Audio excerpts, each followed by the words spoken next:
हाय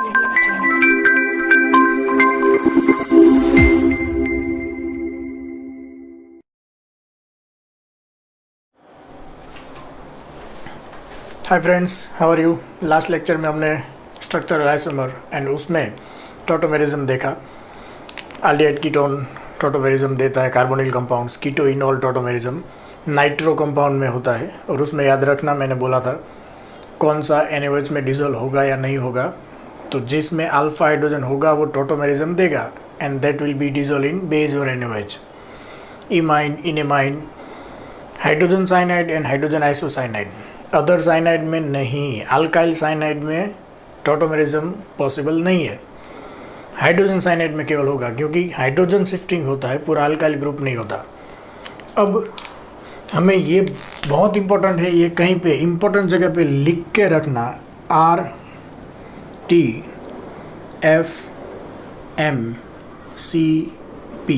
ये सीक्वेंस बहुत इंपॉर्टेंट है। It is very important, so note down somewhere where you can read it. What is the meaning of this sequence? For example, R for ring chain isomer, T for tautomerism, functional group isomerism, metamerism, chain isomerism, and P for position isomerism. कोई भी ring chain isomer होगा, इसका example हमने already देखा हुआ है। Like this is alkene, there is a pi bond, so it is alkene. अब wherever there is a pi bond, you can convert it into cyclic compound.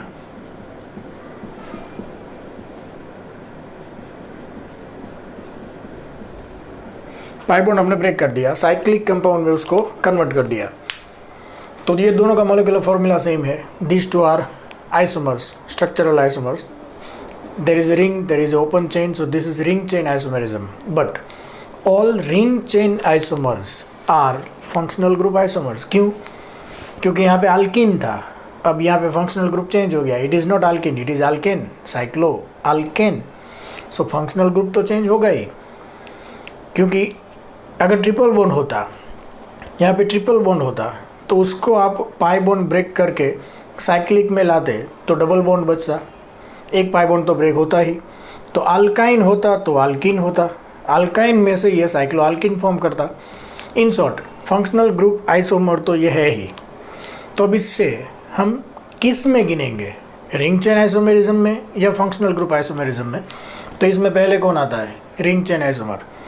तो this will be count in ring chain isomer. So this is a preference and we must have to remember this.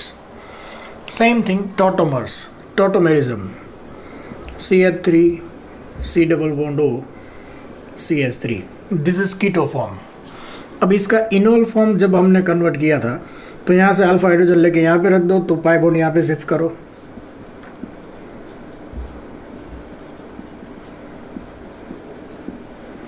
This is keto enol tautomerism. यहाँ पे functional group कौन सा है? Ketone. यहाँ पे कौन सा है? Enol, in an alcohol. So functional group change हो गया। It means all tautomers are functional group isomer. क्योंकि जब भी टॉटोमेरिज्म होगा, ये पाई बॉन्ड यहाँ पे शिफ्ट होगा, तो वो कीटोन होगा, तो वो कीटोन नहीं रहेगा, फंक्शनल ग्रुप तो चेंज होगा ही। It means all tautomers are functional group isomers, क्योंकि उसमें फंक्शनल ग्रुप चेंज होगा ही। लेकिन इसको हम किसके एग्जाम्पल में काउंट करेंगे? तो टॉटोमेरिज्म एंड फंक्शनल ग्रुप, पहले कौन आएगा? टॉटोमेरिज्म। तो दोनों में से एक को चूज करना है, तो will consider it as tautomerism. Functional group isomer का ये एग्जाम्पल तो है ही, इसे हम मना नहीं कर सकते, लेकिन किसी एक में अगर आपको इसको रखना है, प्रायोरिटी देनी है, तो will consider it as tautomers. So that's why we have to remember this sequence, very important. RTFMCP याद रख लो, RTFMCP कहीं पे लिख लेना इसे।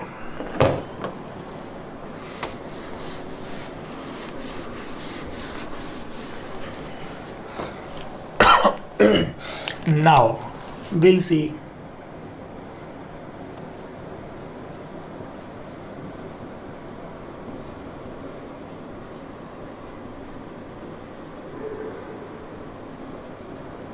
Stereo isomerism. इसको हमने दो पार्ट में डिवाइड किया हुआ है।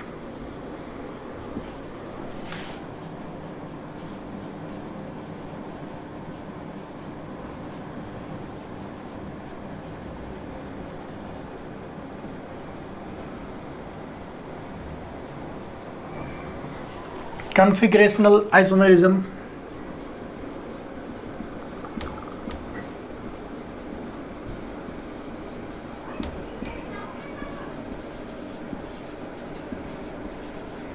and conformational isomerism.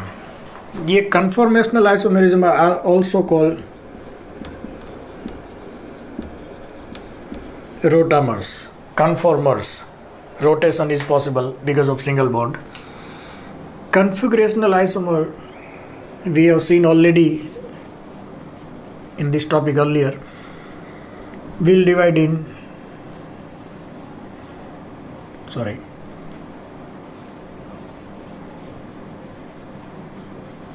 geometrical isomerism. In short, we'll write GI. And optical isomerism.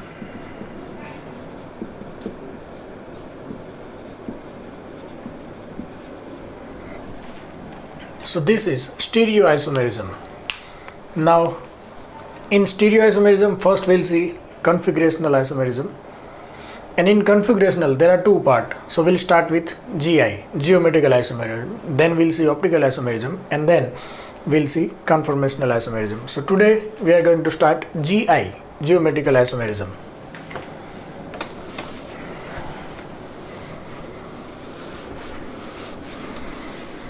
But before that, what is main difference between structural isomerism and stereoisomerism? तो स्ट्रक्चरल आइसोमेरिज्म का definition क्या था? Molecular formula same but structural formula are different.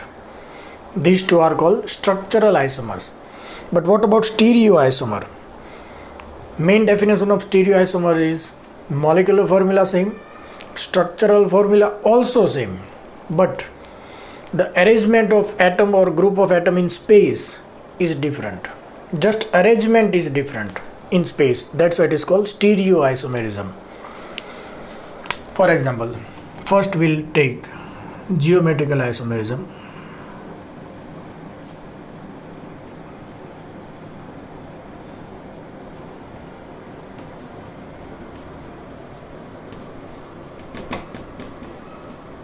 We'll write GI. Now geometrical isomer is possible in which compounds? Alkene.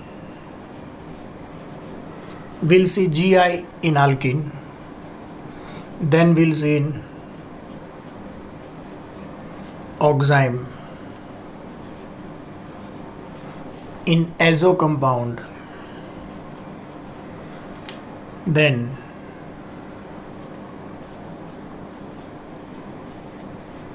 polyenes. In means alkene. Polyenes means multiple time double bonds are there. 2 times, 3 times, 4 times. Suppose 2 times pi bond is there. Diene, 3 times triene, tetraene. So many polyenes. Then we'll see in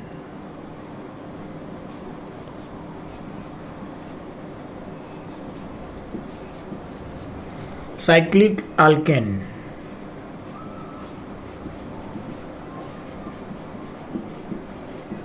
Cyclic alkene.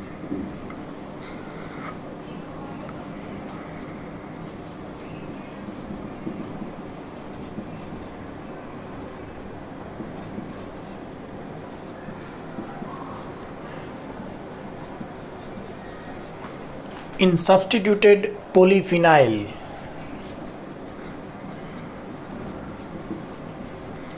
And in spiro compound.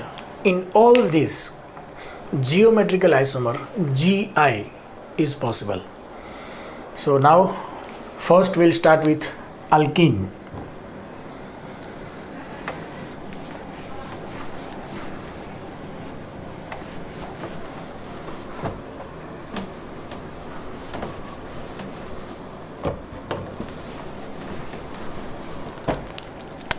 So GI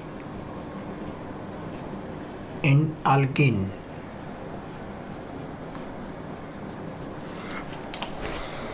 Now what is GIN? Which type of geometrical isomer is possible? We know very well. If there is alkene double bond, it is planar. sp2 hybrid carbon, and whenever there is sp2 hybridization, triangle is there around that carbon and all the bonds are in same plane, and that is why geometrical isomerism is possible. If carbon with single bond is there, geometrical isomerism is not possible. Carbon with triple bond means sp hybrid orbitals, GI is not possible. There must be carbon with double bond, it means alkene. Now in alkene there are two sp2 hybrid carbon, and both of these sp2 hybrid carbon should have at least one group common.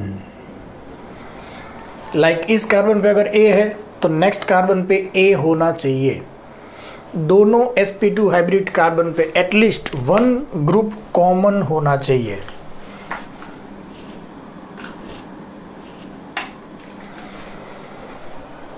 Then if that same group are in same side of double bond, this is plane where double bond is there, both the same group are on same side, that is called cis. If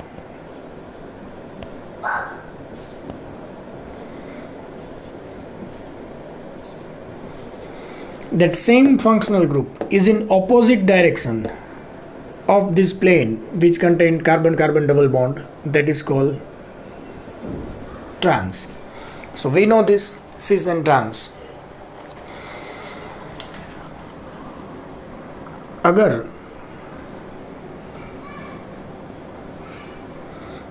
A B ए सी, यहाँ पे ये दोनों B same थे, ये दोनों ए same थे, ऐसा require नहीं है कि दोनों sp2 कार्बन में जो दो ग्रुप होते हैं वो सेम ही हो, ए बी बी, ऐसा होना ज़रूरी नहीं है. इस कार्बन पे जो दो ग्रुप होते हैं एंड नेक्स्ट कार्बन पे जो दो ग्रुप होते हैं उनमें से कोई एक कॉमन होना चाहिए.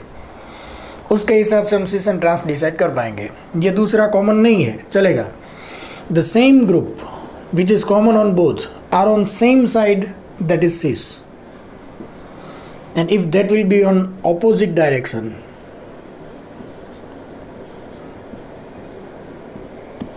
these two are opposite, that's why this is called trans.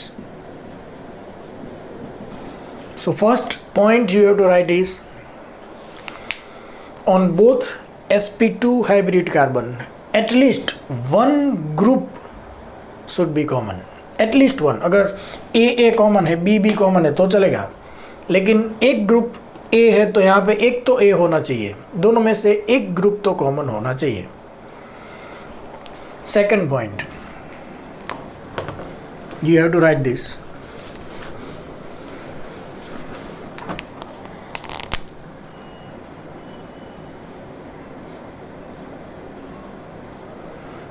A, B, C and D. If इस कार्बन पे जो दो ग्रुप है इसमें से एक भी ग्रुप यहाँ पे नहीं है, A भी नहीं है, B भी नहीं, इन शॉर्ट इस कार्बन के दो ग्रुप और इस कार्बन के दो ग्रुप में कोई कॉमन नहीं है, it means there is no possibility of cis and trans isomerism. Cis and trans isomerism इसमें पॉसिबल नहीं होगा, अच्छी तरह से समझ लो. अगर ऐसा भी होता है तो इसमें भी cis and trans isomerism is not observed. क्यों? क्योंकि एक ही sp2 कार्बन के दोनों ग्रुप अगर कॉमन होते हैं तो इसमें कोई GI नहीं मिलेगा. यहाँ पे चाहे A हो जाए, आपने बोला कि इस कार्बन पे A और उस कार्बन पे भी एक A, दोनों में एक ग्रुप तो कॉमन है तो सिस ट्रांस मिलना चाहिए, लेकिन नहीं मिलेगा.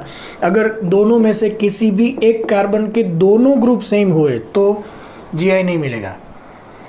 क्यों? क्योंकि समझ लो दिस इज सिस. अब कोई एक कार्बन के दोनों ग्रुप को इंटरचेंज कर दो, ये A नीचे ले आओ, B ऊपर ले जाओ, तो ये हो गया, तो सिस में से क्या हो गया? ट्रांस. तो अब इसमें ये दोनों को इंटरचेंज कर दो, क्या ये सिस में से ट्रांस में कन्वर्ट होगा? नहीं होगा, दोनों A ही हैं, इसलिए इसमें GI नहीं मिलेगा. तो दूसरा point, out of two if any one sp2 carbon contain both same group then GI is not possible. GI is not possible, ये अच्छी तरह से याद रखना.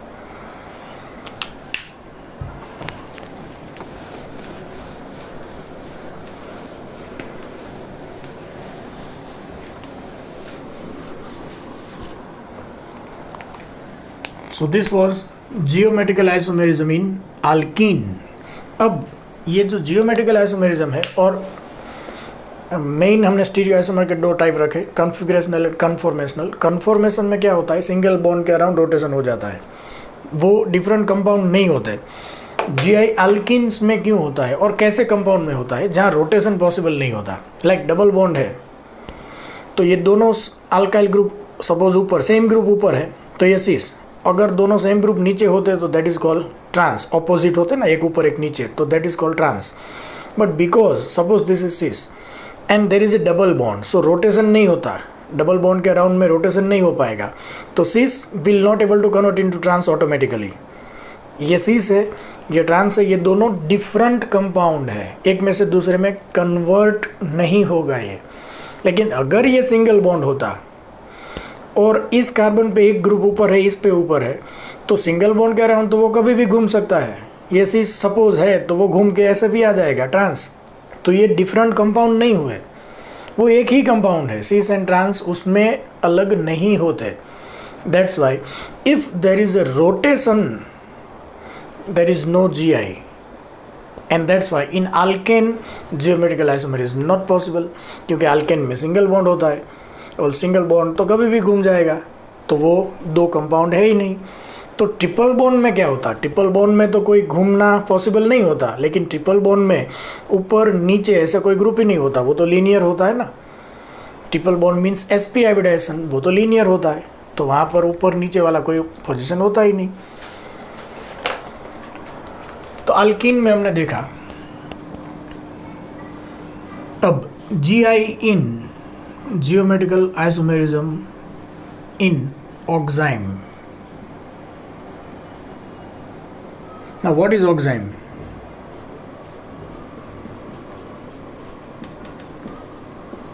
This is oxime. यहाँ नाइट्रोजन पे ऑलवेज एक लॉन पेयर ऑफ इलेक्ट्रॉन तो होता ही है। इस साइड इस कार्बन की दो वैलेंसी ओपन है, वहाँ जो भी जुड़ा हो, लेकिन दोनों ग्रुप इसमें डिफरेंट होने चाहिए, सेम होंगे तो जीआई नहीं मिलेगा। फॉर एग्जांपल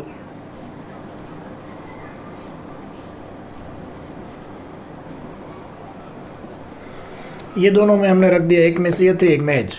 अब ये लॉन पेयर जो होगा वो अगर ऐसे है तो OH यहाँ पे होगा। This is real structure. इसका भी हाइब्रिडाइजेशन sp2 होता है, इसका भी sp2 होता है, तो उसका अरेंजमेंट ट्रायंगल, इसके आसपास भी ट्रायंगल तो होगा ही। अब इसमें क्या होगा, इसमें जो बड़ा ग्रुप है, ये कार्बन पे दोनों में से जो बड़ा ग्रुप है वो, और इसमें OH आमने सामने है, देन इट इज एंटी। अगर ये दोनों सेम डायरेक्शन में होते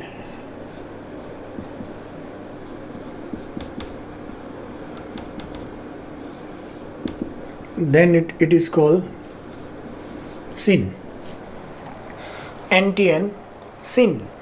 यहाँ पे दो GI मिलते हैं हमें, सिन and anti.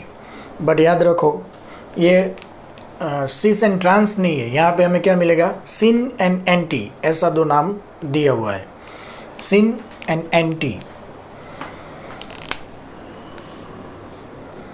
Next azo compound.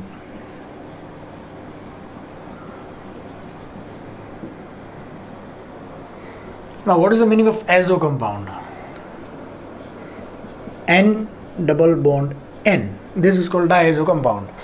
अगर both the side हम फिनाइल या बेंजीन रिंग रखते हैं तो that is called diazo phenyl और diazo बेंजीन।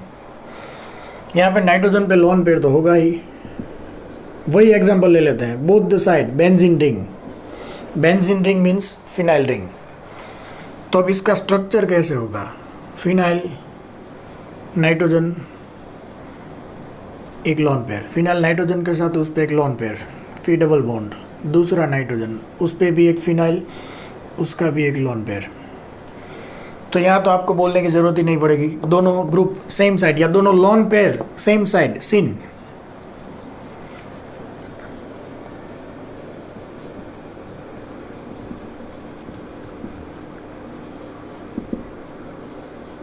दोनों lone pair opposite side, anti. तो यहाँ पे हमें सिन एंड एंटी ऑक्साइड में भी मिलेगा, एजो कंपाउंड में भी मिलेगा. This is also GI, geometrical isomerism.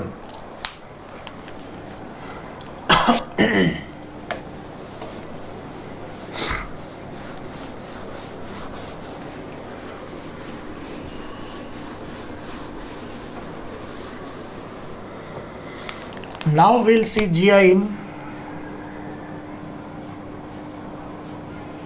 cyclic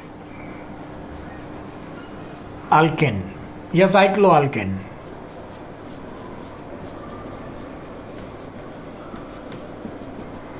geometrical isomerism in cycloalkane. अब आपने तो अभी बोला था कि अल्केन में तो सिंगल बॉन्ड होता है, तो उसमें GI पॉसिबल नहीं है क्योंकि सिंगल बॉन्ड के आसपास रोटेशन हो जाता है.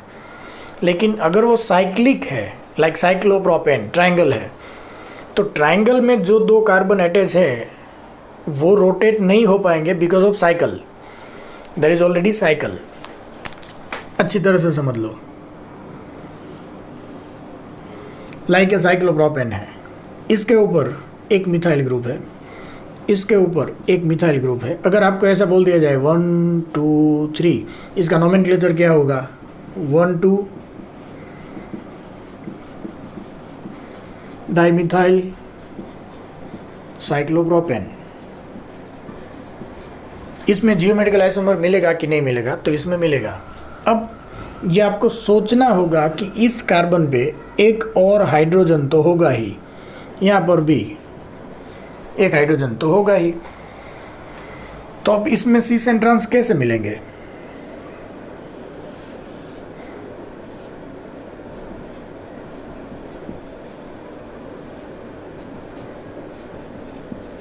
तो इस कार्बन पे एक CH3 एक हाइड्रोजन, यहाँ पर भी एक CH3 एक हाइड्रोजन है. अगर ये दोनों CH3 सेम साइड हुए तो this is called cis, this is called cis. तो यहाँ पे हाइड्रोजन ड्रॉ नहीं किया होगा, जस्ट नेम दिया है 1 2 डाइमिथाइल साइक्लोप्रोपेन. पॉसिबल है कि नहीं? जियोमेट्रिकल आइसोमर तो होंगे.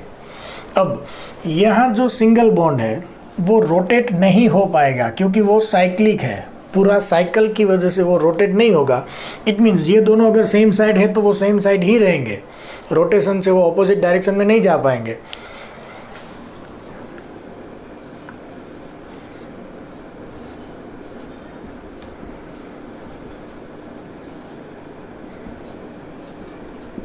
This is called trans. तो यहाँ पे जियोमेट्रिकल आइसोमर पॉसिबल होंगे साइक्लोआल्केन. सेम एग्जांपल आप ले सकते हो. अगर 4 कार्बन है, cyclobutane,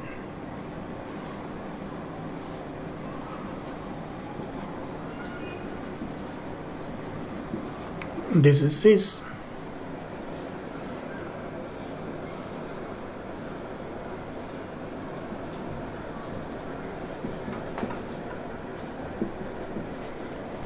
Same group on same side cis, same group on opposite side trans.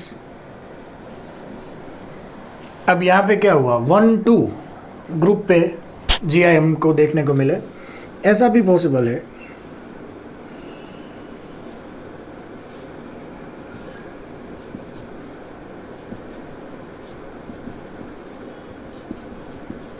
This is trans.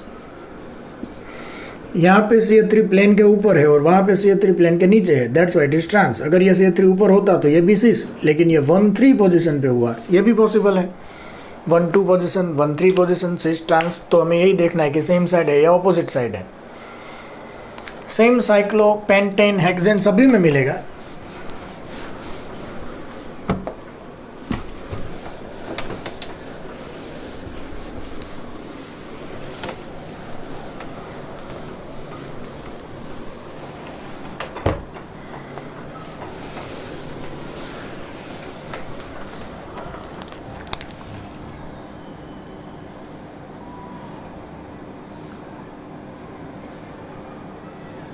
This is cyclopentane.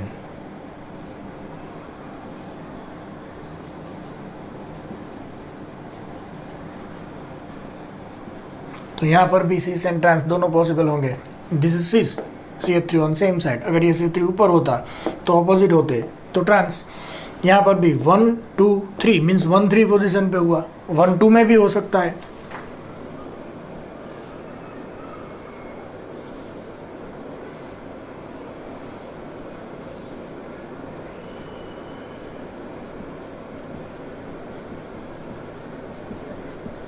This is सिस और CH3 ऊपर ले लो, ट्रांस।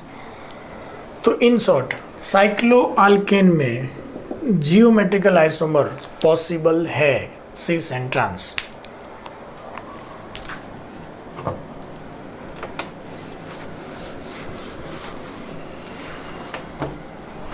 अब हम देखेंगे साइक्लोअल्कीन में क्या होता है।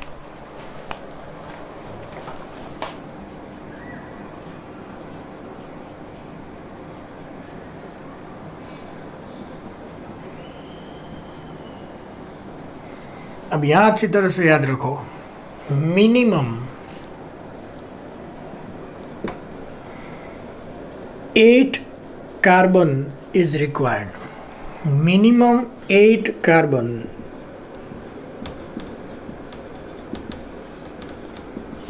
is required for cis and trans geometrical isomer in cycloalkene. 8 carbon cycle must be there, not only 8 carbon but 8 carbon cycle must be there. So यहाँ पे करेक्ट करके ये लिख देना 8 carbon cycle must be there. अब वो कैसे हम देखते हैं, लाइक यहाँ पे सपोज ये अल्कीन है, साइक्लोहेक्सिन, यहाँ पे कुछ नहीं होगा तो हाइड्रोजन तो होगा ही। तो आप अगर इसको ऐसे देखें कि ये डबल बॉन्ड है, इसका हाइड्रोजन सेम साइड सिस, तो ऑपोजिट ट्रांस भी हो सकता है, सिस एंड ट्रांस GI पॉसिबल है। तो ये हाइड्रोजन यहाँ लिखा हो या ना हो, होता तो है ही और इसी डायरेक्शन में होता है। तो ये हमें याद रखना है कि होता है और यहाँ GI पॉसिबल होंगे अगर होते तो। सपोज यहाँ पे कोई भी ग्रुप लिख दिया आपने क्लोरीन, तभी दिस इज कॉल्ड सिस। क्यों? क्योंकि दो क्लोरीन दोनों sp2 कार्बन के सेम डायरेक्शन में है, सेम साइड है, तो ये सिस। लेकिन सिस अब कब बोलते हो, कोई भी रेस में फर्स्ट आया, ये कब बोलते हैं हम? जब एक से ज़्यादा लोग रेस में हिस्सा लेते हो तब। अगर वो अकेला ही रेस में हिस्सा लेता है तो क्या बोलेंगे हम, फर्स्ट आया, वो फर्स्ट ही आएगा। सिस अगर हम जब बोलते हैं तो उसका ट्रांस भी होना चाहिए, जो इसमें पॉसिबल नहीं होगा। क्यों? क्योंकि ये क्लोरीन अगर इस साइड आ जाए तो दोनों क्लोरीन आमने सामने आएंगे, मीन्स ट्रांस होगा। लेकिन ये तो रिंग है, ये क्लोरीन इस साइड कैसे आ पाएगा? इस रिंग को कितना ट्विस्ट करना पड़ेगा, ये बॉन्ड को पकड़ के खींच के उस तरफ ले जाओ, ये Cl को घुमा दो जबरदस्ती इस तरफ ले आओ, तो क्या बनेगा ये आप देख लो।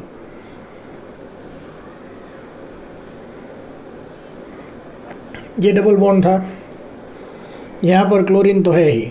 अब इस क्लोरीन को आप जबरदस्ती घुमा के यहाँ पे ले आए, मीन्स इस कार्बन को पकड़ के उस तरफ ले जाना पड़ेगा, तभी ये घूम के आएगा। तो सपोज ये क्लोरीन इस साइड आता है, तो ये वाला जो कार्बन है उसको उस तरफ जाना पड़ेगा। सो ये वाला जो कार्बन है सपोज यहाँ पे आ गया, तो ये इस कार्बन से तो जुड़ा है ही, ये साइकिल टूटेगा नहीं, तो ये कार्बन भी खींच के अपन उधर ले गए, तो ये वो वाला कार्बन है। कौन सा? ये वाला। अब वो इससे तो जुड़ा है ही जो यहाँ पर है, तो ये यहाँ से खींच के ऐसे चला गया, इट मीन्स इसको हमने ट्विस्ट कर दिया। अब इतनी ज़बरदस्ती आप करोगे तो क्या वो स्टेबल रहेगा? बिल्कुल नहीं। And that's why if there is cycloalkene, minimum 8 carbon ring is necessary.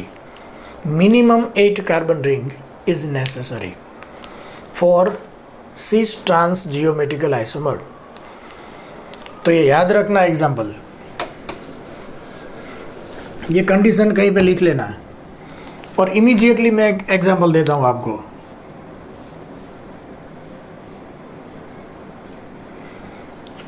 इसमें सिस ट्रांस मिलेगा कि नहीं? तो यहाँ पे हाइड्रोजन तो होता ही है, ये सिस तो हो गया, लेकिन वो हाइड्रोजन इस तरफ कैसे आएगा? ट्रांस होगा नहीं होगा अभी हमने देखा, लेकिन ये हाइड्रोजन ड्रॉ करके नहीं देते हमें। हाइड्रोजन तो है ही, हमें वो इमेजिन करना होता है कि वो कौन सी डायरेक्शन में होगा। ऐसा कुछ दिया हुआ है, सपोज हमें ऐसा बोला है कि इसमें क्वेश्चन इज, इसमें सिस ट्रांस आइसोमेरिज्म पॉसिबल होगा कि नहीं। तो अल्किन में मिनिमम 8 मेंबर रिंग या उससे ज़्यादा होनी चाहिए। यहाँ अल्किन की वजह से हमें सिस ट्रांस नहीं मिलेगा, लेकिन इसकी वजह से तो मिलेगा ना। अब ये कैसा हुआ ऐसा,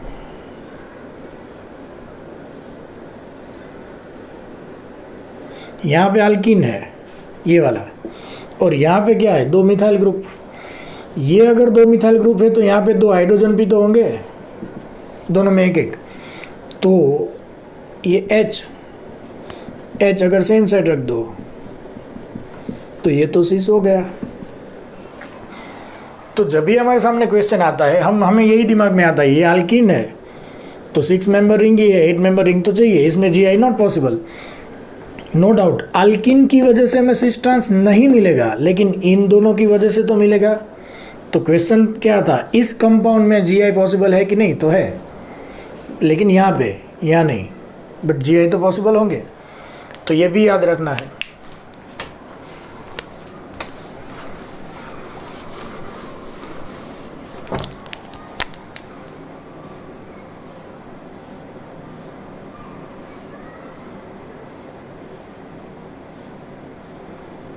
दिस इज सिस और ट्रांस। सिस क्यों? क्योंकि इस डबल बॉन्ड के आसपास 2 लार्ज ग्रुप सेम साइड है। यहाँ पे क्या होगा, ड्रॉ नहीं किया होगा, हमें इमेजिन करना है, हाइड्रोजन तो होगा ही, तो दैट इज सिस। अब because it is large member group, इसको हम कैसे भी कन्वर्ट कर सकते हैं, इस कार्बन चेन को हम कैसे भी रीअरेंज कर सकते हैं जिससे ये डबल बॉन्ड की पोजीशन ऐसे आ जाए।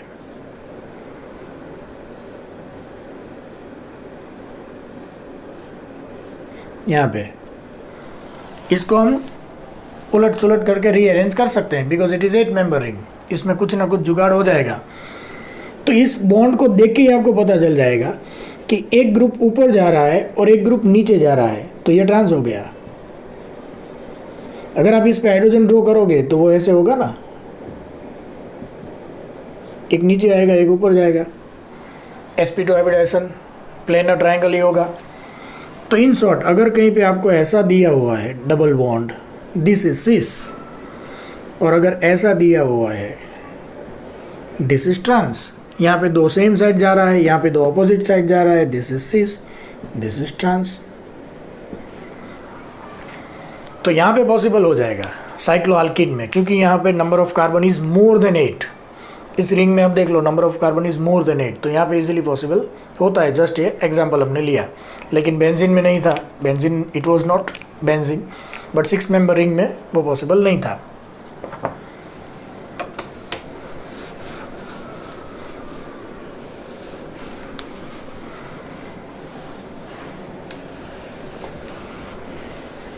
So this was geometrical isomerism in cycloalkene. So हमने देखा GI in alkene, oxime, azo compound, cycloalkene, cycloalkane. Now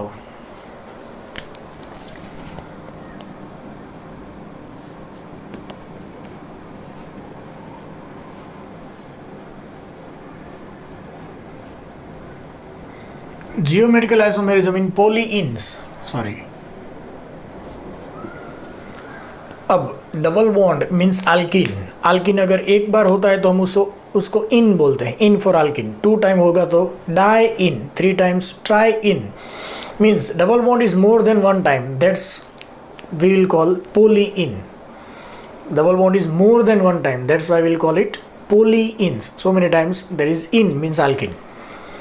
अब there are 3 types of polyenes या dienes या trienes. First,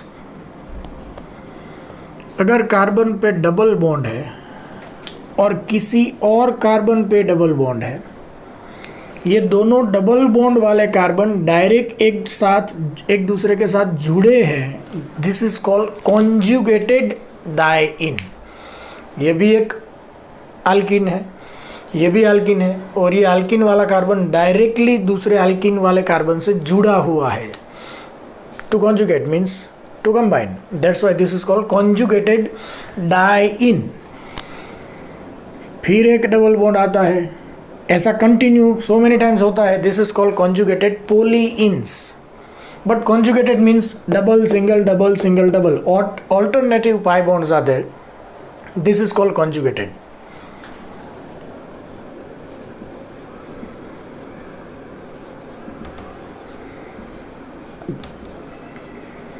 This is conjugated polyene.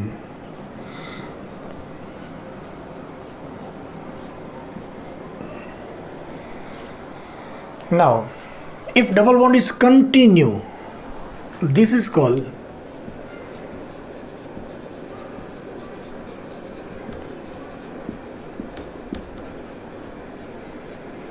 cumulated polyene. हमें याद रखना होगा, this is called cumulated polyene. And this is less stable. Highly stable is conjugated. Double single alternative pi bonds are there, means there is a resonance, and whenever there is a resonance stability is more.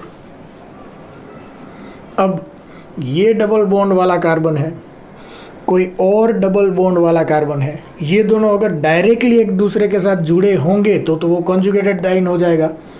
लेकिन अगर बीच में एक भी carbon आ गया तो अब ये अलग अलग हो गए। अलग अलग मीन्स आइसोलेटेड। अब इन दोनों के बीच में एक कार्बन आए, दो आए, तीन आए या 3000 आए, अब ये अलग हो गए, that's why it is called isolated.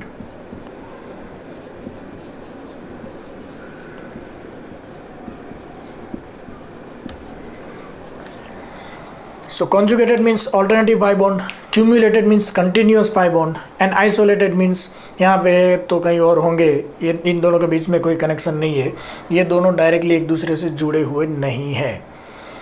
तो हमें GI जियोमेट्रिकल आइसोमेरिज्म किस में देखना है? क्यूमुलेटेड डाइंस में देखना है, कॉन्जुगेटेड डाइंस में देखना है, इसमें नहीं, इसमें नहीं।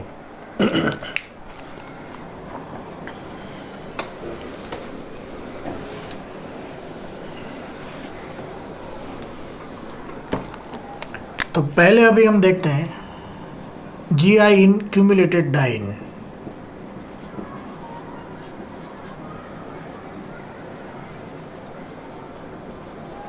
Cumulated पोलीइन,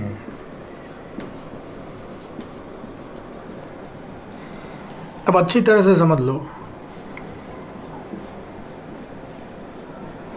So many pi bonds are there, so many, it doesn't matter how many they are, actually that number is important, right now we'll understand, but ये कंडीशन तो रहेगी, ये लास्ट डबल बॉन्ड वाला जो कार्बन है उसके ऊपर A, तो यहाँ पे जो लास्ट है उसके ऊपर A, दोनों में एक ग्रुप तो कॉमन होना ही चाहिए। जो नॉर्मल अल्किन की कंडीशन थी वो यहाँ पर तो होगी।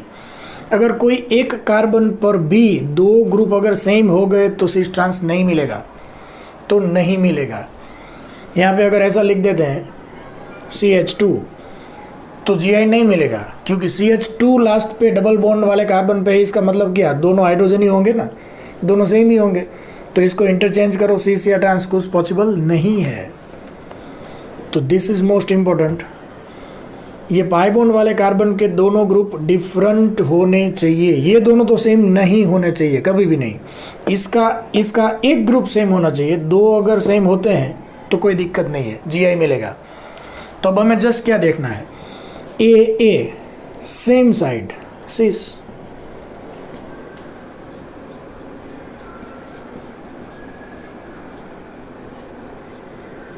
AA and B opposite trans। तो इसमें GI मिलेंगे।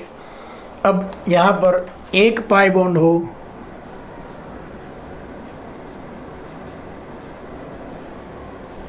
तो भी हमें सिस एंड ट्रांस दो ही आइसोमर मिलेंगे। यहाँ पर तीन पाई बॉन्ड है तब भी हमें एक सिस एंड एक ट्रांस दो ही आइसोमर मिलेंगे, क्योंकि बीच में कोई कार्बन पे तो कोई ग्रुप है ही नहीं, कोई ग्रुप नहीं है। यहाँ पर 5 डबल बॉन्ड होंगे तो भी हमें एक सिस एंड एक ट्रांस दो ही आइसोमर मिलेंगे। क्यूमुलेटेड डाइंस में कंटिन्यूस डबल बॉन्ड कितने हैं ये इम्पोर्टेंट है, लेकिन उससे GI ज़्यादा नहीं मिलेंगे। एक पाई बॉन्ड में 2 मिलेंगे तो 3 में भी 2 ही मिलेंगे, 5 में भी 2 ही मिलेंगे। But if number of pi bond is even, odd है तो GI मिलेगा, अगर number of pi bond is even तो GI नहीं मिलेगा। अब ये कैसे, अच्छी तरह से सोच लो। ये जो पाई बॉन्ड होते हैं क्यूमुलेटेड डाइन्स में, जो कंटिन्यूसली पाई बॉन्ड होते हैं, ये एक कार्बन या दूसरे कार्बन के बीच में जो डबल बॉन्ड है, ये एक डबल बॉन्ड आ गया, यहाँ पे एक कार्बन, यहाँ पे दूसरा कार्बन। अब उसी कार्बन पे इमीडिएट जो दूसरा डबल बॉन्ड होगा वो सेम प्लेन में नहीं होगा, वो उससे परपेंडिकुलर होगा। थर्ड वाला फिर वापस उसी प्लेन में आएगा, फोर्थ वाला फिर उससे परपेंडिकुलर होगा। तो एक पाई बॉन्ड अगर इस प्लेन में है, दूसरा उसके परपेंडिकुलर में होगा, तीसरा सेम प्लेन में आएगा, चौथा परपेंडिकुलर होगा। तो अब अगर एक ही पाई बॉन्ड है तो ये दोनों ग्रुप सेम प्लेन में आएंगे। तो अगर सेम साइड है तो सिस, ऑपोजिट है तो ट्रांस। लेकिन अगर 2 पाई बॉन्ड है इवन नंबर, तो एक पाई बॉन्ड ऐसा, दूसरा उसका पैरेलल ऐसा, एक प्लेन सीधा एक क्रॉस, तो उसमें दोनों ग्रुप सेम साइड या ऑपोजिट ऐसा होता ही नहीं है, क्योंकि दोनों के प्लेन ही डिफरेंट हो जाएंगे। तो इसमें हमें GI नहीं मिलेगा। लिख लो, क्यूमुलेटेड डाइन में if odd number of pi bonds are there, GI is possible.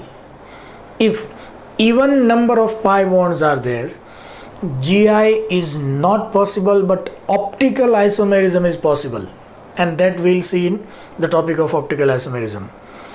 Odd number pi bond, GI. Even number pi bond, optical isomerism will be possible, that we'll see in that topic also. तो यहाँ पे हमने एक pi bond लिया, 1 2 3 pi bond लिया, तो यहाँ GI possible है, क्योंकि ये एक पाई बॉन्ड, दूसरा आएगा तो A हमारी बाजू, B पीछे, ये प्लेन ही चेंज हो जाएगा। अगर ये ऐसा होता सपोज,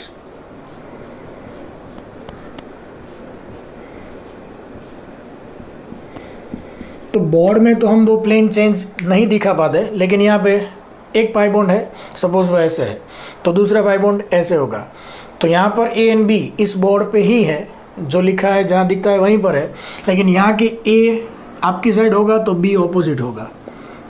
तो यहाँ का ग्रुप ऐसे है, यहाँ ऐसे हो जाएगा। तो ये अगर प्लेन सेम ही नहीं है तो सेम डायरेक्शन ऑपोजिट डायरेक्शन का कोई मामला ही नहीं होता। तो ये याद रखो, क्यूमुलेटेड डाइन्स में how many pi bonds are there continuously, that number is important. For GI it must be odd number of pi bond, then only GI is possible। होगा ही ये तो नहीं कह सकते, पॉसिबल है। अगर ये दोनों कार्बन के एटलीस्ट 1 ग्रुप कॉमन है और किसी एक कार्बन के दोनों ग्रुप सेम नहीं है, तो ये कंडीशन तो होगी ही, ये कंडीशन तो है ही, इसे भूलना नहीं है। तो this is very important, GI in cumulated polyenes. अब हम देखेंगे GI, again I am telling this odd number even number, odd होगा तो GI मिलेगा, इवन होगा तो नहीं मिलेगा। That is only for cumulated diene, continuously pi bond है तभी। अगर वो कॉन्जुगेटेड डाइन है तो ये फॉर्मूला नहीं चलेगा, उसकी कैलकुलेशन कुछ और है, वो हम देखेंगे। This is only for cumulated diene. Okay बेटा, वेरी गुड। कॉन्जुगेटेड डाइन में क्या होगा, this is very important topic, very important topic, कि कॉन्जुगेटेड डाइन्स में कितने जियोमेट्रिकल आइसोमर्स पॉसिबल होंगे, उसमें ज़्यादा नंबर पॉसिबल होंगे। यहाँ पे हमने बोला ना, एक पाई बॉन्ड है तो भी हमें 2 ही मिलेगा, एक सिस एक ट्रांस। 3 पाई बॉन्ड है तो भी हमें 2 ही मिलेगा, एक सिस एक ट्रांस। 5 पाई बॉन्ड्स कंटिन्यूसली होंगे तब भी हमें एक सिस एक ट्रांस, टोटल 2 ही आइसोमर मिलेंगे। लेकिन कॉन्जुगेटेड डाइन्स में नंबर ऑफ पाई बॉन्ड जितने ज़्यादा होंगे उतने आइसोमर ज़्यादा होंगे, cis and trans. Total geometrical isomers, number of geometrical isomers depend upon number of pi bonds in conjugated diene. तो उसमें कैलकुलेशन कैसे होगी, ये बहुत इंटरेस्टिंग टॉपिक है, कल हम इसको देखेंगे, नेक्स्ट लेक्चर में इसको हम देखेंगे। बहुत ही इम्पोर्टेंट है, उसको इसके रिलेटेड कई सारे क्वेश्चंस भी आते हैं। तो अच्छी तरह से पहले इतना कर लो, वो कल हम देख लेंगे कि कॉन्जुगेटेड डाइन में GI कैसे होता है और उसको कैसे काउंट करते हैं। Okay, see you soon in next episode.